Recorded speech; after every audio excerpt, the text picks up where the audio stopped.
first impression of when I come up and I see all the barbed wire, I see the towers, is this is pretty serious.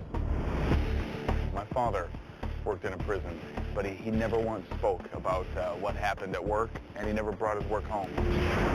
My father has a scar on his arm that goes all the way around his arm, and all I know is that before I was born, he was hit with a chain that had razor blades attached to it. So I don't know much about what he did on a day-to-day basis. I know that it was a very dangerous job. I'm kind of terrified about being amongst inmates that have committed the most atrocious crimes imaginable.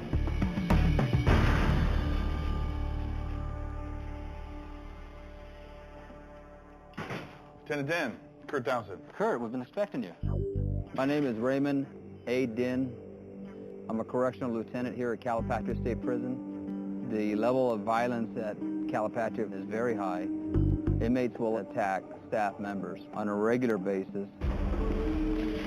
Last year we had a serious riot. There was over 23 officers that went to the hospital with serious injuries. We walk in here amongst the inmate population with a baton and some pepper spray, and everybody here is a convicted felon. 4,200 of the nation's most hardened criminals are housed here at this maximum security prison in the middle of the California desert. On a daily basis, correctional officers risk their lives all in the name of public safety, keeping inmates contained by these fences. Correctional officer. These are the hazards I could face. Physical assault. Getting stabbed. Being taken hostage. Getting caught in a deadly prison riot. You know, I understand that I'm going to be working as a corrections officer today. What does a corrections officer do on a day-to-day basis? Well, he has many duties, but your main focus is to protect the public. We don't want any escapes. That's how you accomplish your duty. What's the first and foremost thing I'm going to have to remember when I go in here to stay safe? You got to be aware of your surroundings. Know where the inmates are, know where your staff members are, and just be aware of your surroundings. Lieutenant Din informed me that today I would be working directly among the inmates. To help ensure my safety, I first had to gear up and receive protocol instructions from Sergeant Sherman Rutledge. How you doing? Kurt Dowsett. Kurt, Sherman Rutledge. Nice to meet you. I want to advise you, Kurt, there's a no negotiation policy here at Calipatria State Prison.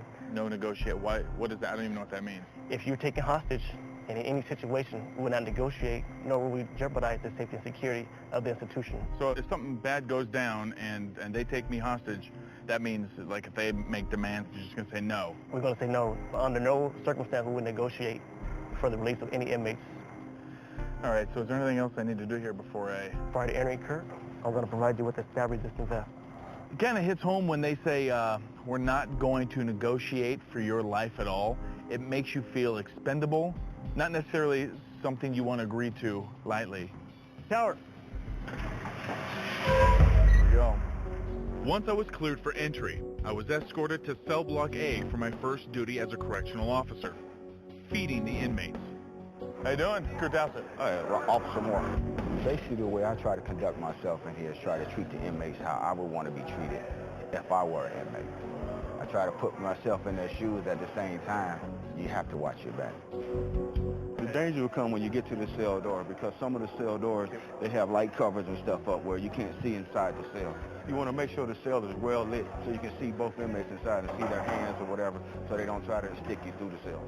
So if they were going to stick you with something through the cell, what would they use?